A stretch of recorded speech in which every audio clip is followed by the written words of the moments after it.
There is one question that any My Hero Academia fan has probably asked themselves at least once, and it's one that most people probably believe has an easy answer. What is the best quirk out there? The obvious answer to that question would probably be All for One or One for All, two quirks that go hand in hand and share a very deep history with one another. While All for One takes quirks away from others and can either pass them on to someone else or combine them into something new and stronger, One for All is an outcome from All for One's usage. Both are incredibly strong, and as far as Season 3 of My Hero Academia has shown us, the best quirks out there. For this video, however, we're going to be taking a look at what the best quirk is in My Hero Academia so far without including All for One or One for All. This whole video would just be about those two quirks if we did, and the show does a good enough job of showcasing them as top quirks already. I'm going to be shedding light on some of the really good ones before finally revealing what I think is the best. Remember, this video will contain spoilers for My Hero Academia's anime, so let's get ready for it.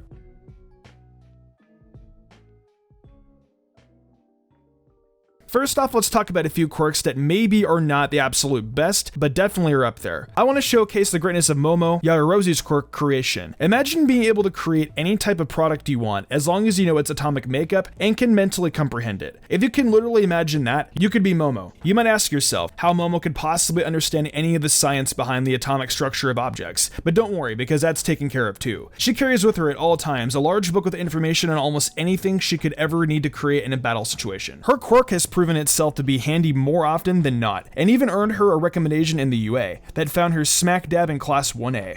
During the attack on the USJ, she was able to create a way of defense for both her and Juro while fending off several villains, and was even able to form an insulation sheet that protected both herself and Juro from Kaminari's electrical attack. Fast forwarding a bit to first term final exam, she and Todoroki came together as a powerful team, and with her quick thinking, she created all the necessary materials to achieve victory. In an act of near deception, she created mini Russian dolls that not only served her as her way of thinking if Eraserhead was using his quirk on her or not, but also were secretly filled with stun grenades that would help them eventually succeed in defeating their teacher.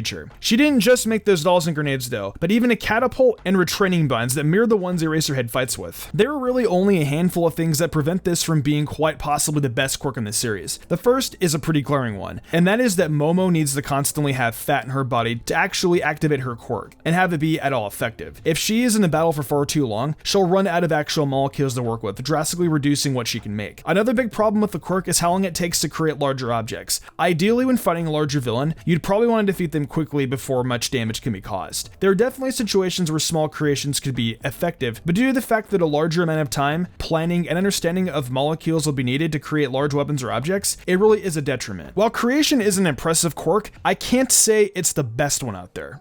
This next quirk is maybe one you wouldn't consider to be possibly the best, but trust me, it's really up there. The quirk, Fiber Master, used by Best Jeanist, is incredibly powerful in an unexpected way. How often do you see anyone fighting naked in My Hero Academia? Well, besides Miria, of course.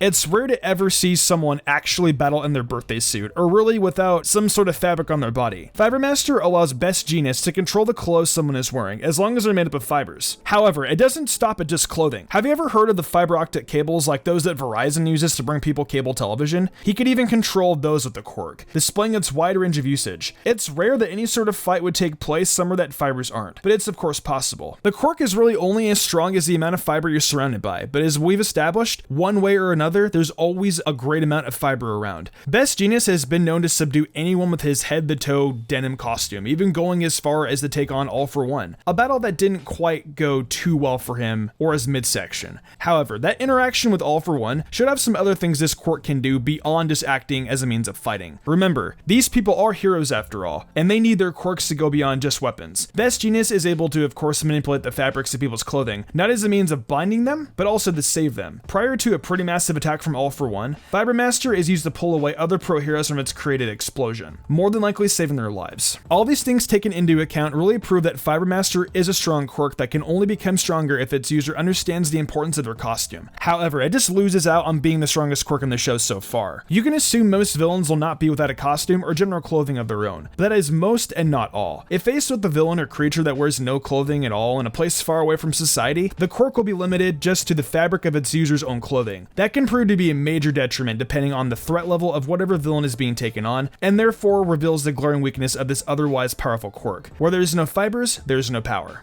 So Creation and Fibermaster are both two incredible quirks that someone could definitely make an argument for being the best quirks in the anime up to this point. While that is fine and good, I find there to be one quirk that stands above them and the rest, and could possibly stand against at least One For All. As a matter of fact, it did stand against One For All. Now to be fair, it didn't actually defeat Deku in One For All, but it wasn't necessarily beaten by it either. It took a combined group of UA students and pro heroes to achieve a feat that many others were unable to do over so many attempts. How can you possibly defeat someone like the hero killer Stain?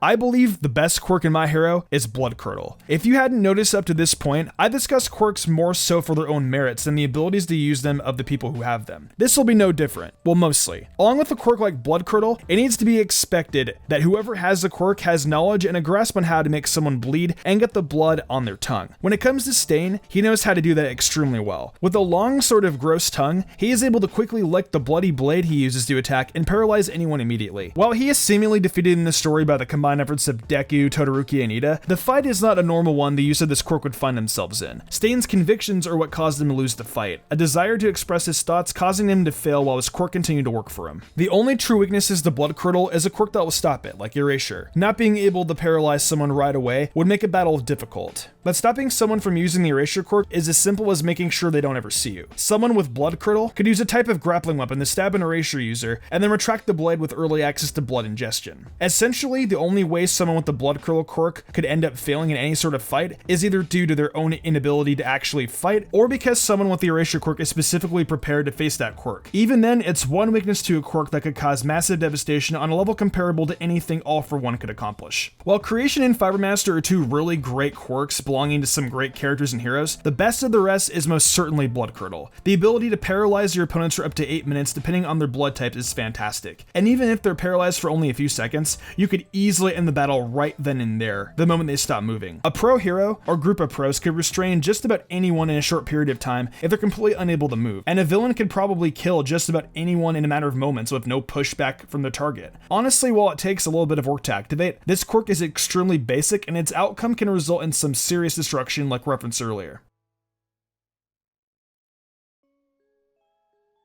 Well, that's it. In my opinion, the best quirk in My Hero Academia, aside from All For One and One For All, is definitely Stain's Blood Curdle. Speaking of Stain, by the way, I actually did a video a while back talking about what if Stain were actually a good guy as opposed to the hero killer. So if you want, you should definitely go check it out. Do you agree with my thoughts that Blood Curdle is the best quirk? If not, let me know down below in the comments what you do believe is the best quirk the anime has shown so far. If you enjoyed the video, why not leave a like and consider subscribing with notifications on. I'm Mystic Sage and I'll see you soon with even more anime content.